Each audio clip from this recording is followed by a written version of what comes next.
Welcome back to Preservation Travels with Lane and Kevin here at our Restoration Nation. Today we have a national treasure to share with you.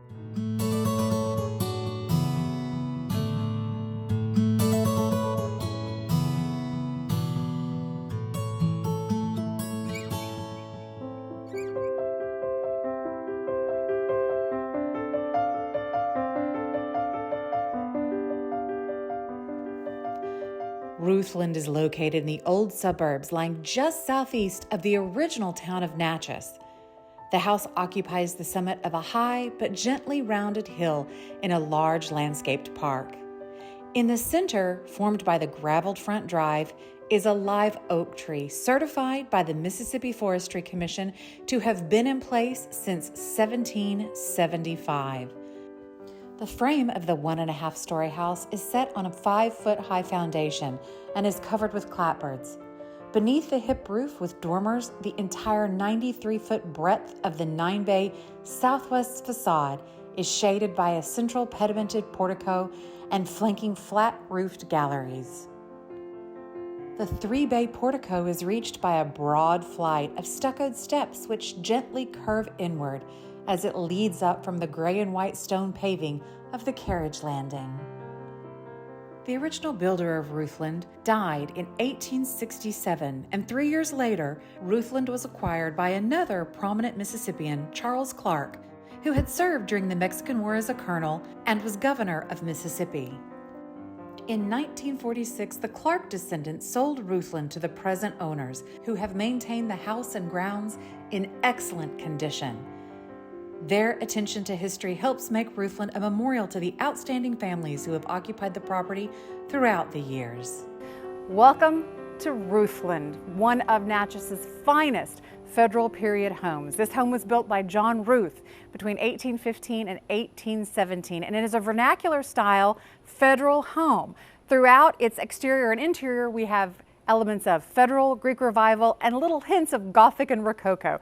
So it truly is a vernacular style home that we see so often here in Natchez. I'm standing on the 93-foot 9-bay portico of this house, accentuated by these glorious Doric columns, which again are unique in this area to federal period homes. And I am standing below the tympanum that has the gorgeous oval window with radiating muntins. We see this particular style of window in federal period homes here in Natchez built around 1812 to 1820. We see other examples in buildings like Auburn, Rosalie, and Choctaw. So this is a very typical style window for this period home. And in front of me is one of the most magical and special elements of this entire home, and that is the live oak that has been inducted into the Louisiana Live Oak Federation, recognized as one of the largest and oldest live oaks in the territory.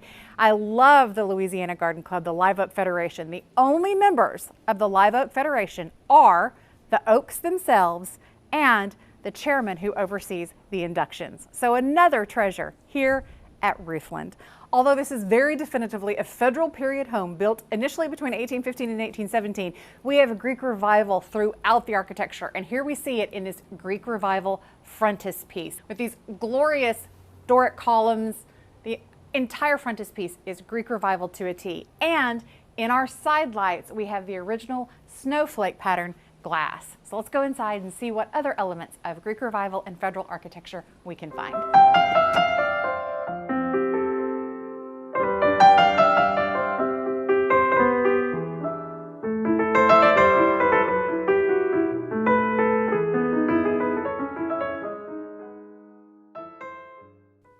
Here we are in the front hall of beautiful Routhland. Underfoot, the original floors that have seen feet treading across them for more than 200 years. That is a great deal of this nation's history. You'll see, although this is a federal period home and we can see a parsed down simplicity inside the structure, there are still Greek Revival elements everywhere. And we see those in the entablatures and architraves around the door frames. This is high style Greek Revival, though a more simplistic form than you're going to find in some of the grander, larger suburban villas that we have here in Natchez. There's something that belongs to the family that I want to draw your attention to, and it is this tapestry. Now, it is difficult to believe, but the mother of the current owner hand-stitched this replica of the famous tapestry, The Wool Gatherers. It took her 10 years to complete, and 1 million stitches were involved. The owner says that it's possible that this tapestry possibly could stay with the home with the new owners. So that is something I would definitely check into. We see here, this is originally a 2-pile design, meaning 1 room in the front, 1 room in the back, with a center hall, which, as you know, that back gallery would have been open initially, and that would have created wonderful breeze to keep this home cool in those hot Mississippi summers. Let's go into the front parlor and look at some of the treasures in here. We have not only architectural treasures, but we also have furniture treasures in this room. I am personally so excited about today's sponsor for this video, Lumi deodorant. Now, most of the commercials you see us do, we're excited about the product, but when they send them to us, it's often the first time we've tried them. But I've had Lumi in my life for about 3 years. I've been looking for a deodorant forever, one that was aluminum free, one that was baking soda free so it didn't irritate, and none of them worked. And then I saw this fancy commercial for Lumi on social media and I was like, I'll give it a try, but it isn't gonna work. To my wonder and amazement, it works brilliantly. So when Lumi asked to sponsor today's video, I was ecstatic. One of the things I love about Lumi is that it's vegan and cruelty free. It also gives you 72-hour full body odor protection. Lumi works differently than a lot of other deodorants. A lot of other deodorants try to mask odors once they've already started. But Lumi, which was developed by an OBGYN, blocks the bacteria before it ever has a chance to start creating the odor that we all hate. And it's going to continue to fight that odor for 72 hours. Better still, Lumi now comes in a wide range of scents. Since I've been using Lumi from the super early days of the product's introduction, I've only ever used the unscented. It was one of the first products they introduced, but this is warm vanilla, and I think I'm gonna have to make a switch. That smells delicious. They now also have a solid stick deodorant, which they didn't have at the beginning. So if you think you wanna give Lumi odor-free Naked Confidence a try, you can order your starter pack. It comes with a full-size stick deodorant, a full-size cream deodorant, 2 free gifts, and free shipping in the United States. I'm so excited for you to try Lumi and see if you love it as much as I do. And trust me, if it works for me in the middle of all of this restoration, gross, dirty, stinky work we do, it's gonna work for you. To get almost 40% off your starter pack, go to lumi.deals/restoration. And tell me which one is your favorite scent in the comments below. Well, here we are in the front 2 parlors of Routhland. Now, this is where you can really see that in the mid-19th century, this home underwent a trendy facelift. The Routh family sold this home to General Clark around 1856-ish, and what would have been a very simple Federal double parlor, which would have had either folding doors or pocket doors separating a front and back parlor, received a complete overhaul. And we see here an opening up of this space and a reimagining into a true high-style Greek Revival space. We have these very, very detailed plaster cornices that run around the room. And then that is when, in that 1856 Clark period, this arched fan opening was added to separate the 2 parlors. So we still get a delineation of the space, but the room is always open, so great for entertaining. Something else that was changed in this room with that 1850s update are these beautiful mantles. These originally would have been either very, very simple Federal style wood mantles, or they would have been very simple stone mantles. But what we have here are high style Carrara marble mantelpieces that were replaced in that mid-19th century facelift. I love the look of these. These are very, very different than any of the other mantelpieces, marble mantelpieces that we see from this 1850s period here in Natchez, with this almost Gothic design in the arched molding of the opening. This is where we get those Gothic elements that we talked about earlier being hinted at. Now let's talk about the treasures in the furniture in this room. This furniture set that you see here, this beautiful furniture set, is the Clark parlor set. It was ordered in 1870 and has been in this room since that time. So it will also stay with the house. Let's take a look at this little room off of the main parlor. This is the front bedroom right off of that formal parlor, double parlor that I just showed you. This is a great space in that it is an ensuite. So if you have a guest that wants to come, you want to be completely detached, have their own space. This really functions beautifully for that, a guest or a mother-in-law's quarters. We have a bedroom with a bathroom and then a pass-through window onto what would have originally been an open portico. The window could have been raised for breeze, but now it's a little office space. So you have a bedroom, an office, a bathroom, and then another bedroom that's attached to this space. But what I want to talk about in here is this King of Prussia marble that was sent down from Pennsylvania. Absolutely stunning. And it was added in that mid-19th century update that we see. Look how elaborate it is. You have the fluted Doric columns, gorgeous surround, and then I'm going to show you an earlier version from the earlier period of the house as we walk further back. This is the second bedroom in that mother-in-law quarters or guest suites that I told you about. Another King of Prussia black marble mantelpiece from Pennsylvania, but my favorite element of this room, are you ready? We are walking through an original pass-through window that would have originally taken us onto an open gallery that now takes us into a delightful sitting room full of windows giving us natural light and a view of the 10 acres in downtown Natchez that this beautiful home sits on.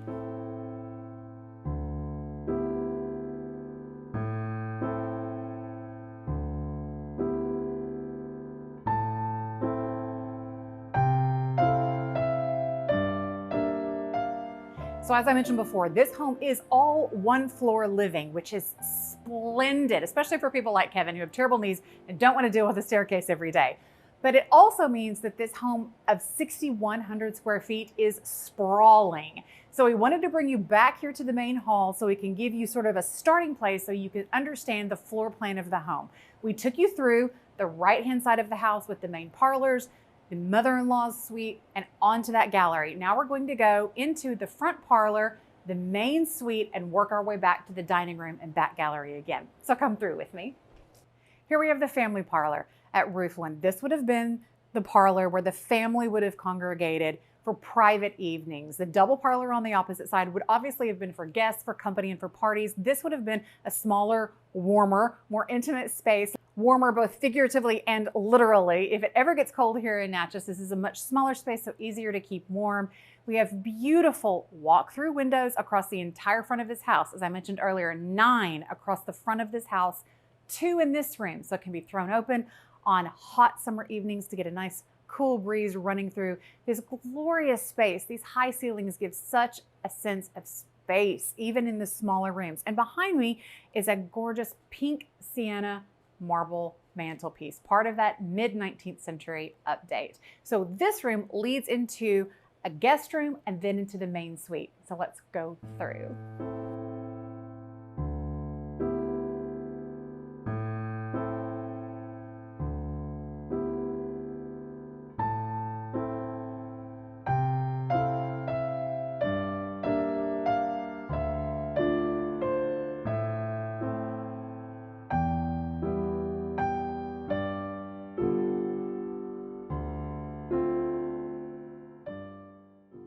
Well, we talked about monumental spaces in this house. What about this space?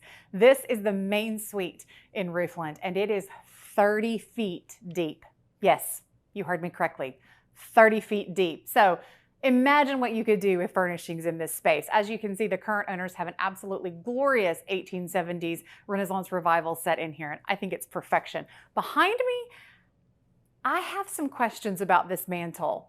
I'm not casting aspersions, but I am suspicious. It appears to be marble, but if you look at it closely, it looks like a painted surface. So, is it slate that's been overpainted to appear to be marble? Is it a type of cement that's been polished and painted to appear to be marble? Because this would have always been a private room. This would never have meant to be a public room for public viewing. The original owners would not have wanted to spend the money that they spent on that King of Prussia marble in the main rooms or the Carrara marble in the formal parlor. Those would have been very expensive even to get to Natchez. If you can imagine, they would have had to have originated either in Italy or in the Northeast. They would have had to come over on steamboat, then by rail, then probably on a steamship, and then by a mule team carrying these beautiful mantles. So they would have been incredibly expensive. So in a private space, we aren't going to go to that same type of expense. So we look like we have a marble mantelpiece in here, but I suspect it's not. all that to say, this is a glorious main suite that does have the most charming 1940s era ensuite bath just behind me. It is absolutely stunning.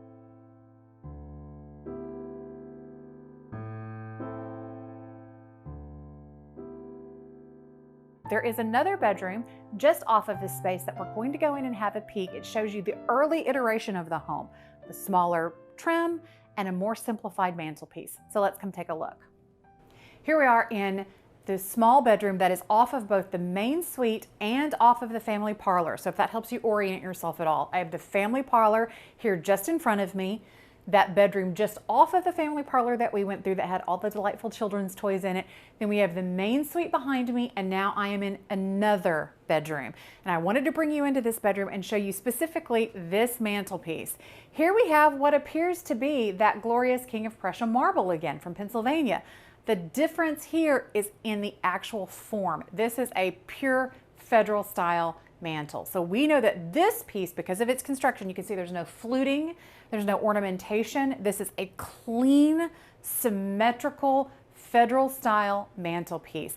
But this would have been a very, very expensive addition to this home. This would have been a sign of great wealth because this was not a formal room, a public room at that time. This probably would have been the main bedroom at the earliest iteration of the building of the home.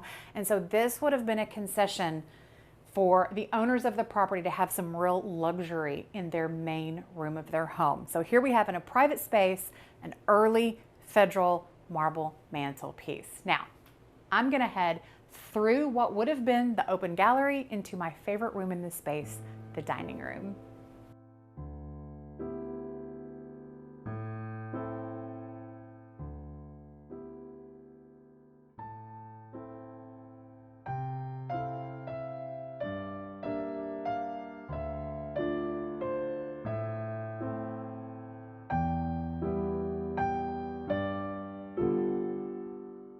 As is very frequently the case, the dining room is my favorite room in this entire home. But this room is special to me for a different reason. Usually the dining rooms are my favorite because they're so monumental, and this one is certainly monumental. It is 36 feet in depth, absolutely glorious. But why do I love it? Because of its beautiful federal symmetry. I want you to see on either side of this room, we have 3 of these glorious pass-through windows. So can you imagine in the early 1800s, they're having a huge dinner party in this space. Guests dressed for the evening in frock coats, petticoats, long sleeves. It's Mississippi summer, it's hot. What do?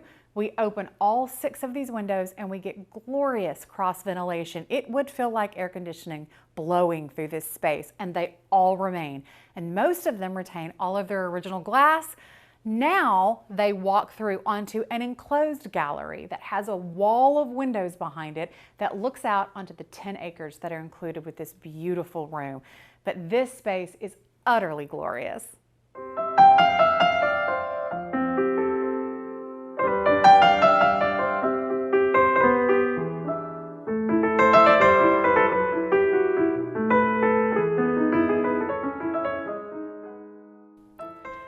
Here I am walking through. It's one of my favorite things to do because I love to think about the hundreds and hundreds of people who've walked through that same space over the 2 centuries this house has been in existence. Can you imagine?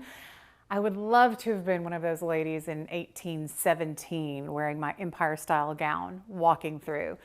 It's just amazing to think about. I don't like to think about the yellow fever and the dysentery that might have gone along with that, but it's fun to romanticize. In the early days of this home, this entire back gallery would have been an open porch space. We can tell from the lap siding that this is the original exterior of the home. This opposing wall, you can see the original flat siding that would have been present on the exterior of the house. And then this would have just been open space to enjoy evenings on the veranda overlooking the glorious grounds that are Routhland.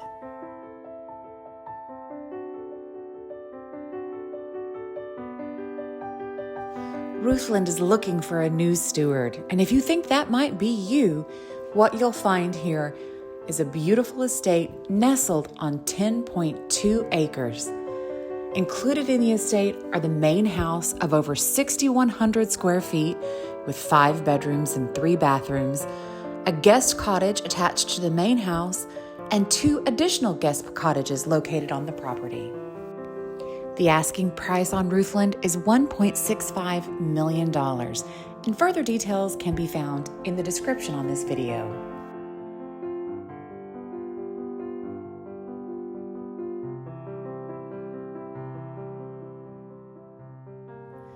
We've come to the end of our tour of this monumental home. We hope you've been able to keep track of the spaces that you were in.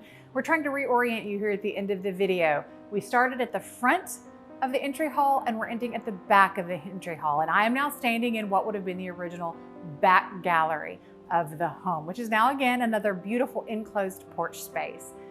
We hope you've enjoyed the opportunity to see Routhland. It is a private home. It is not open for tours. So even if you're not its next steward, you've at least had the opportunity to take a glimpse at the history of this glorious parcel that still sits, as we said, right in the middle of downtown Natchez, Mississippi. I'll be driving around the corner and arriving at our home, Pearl.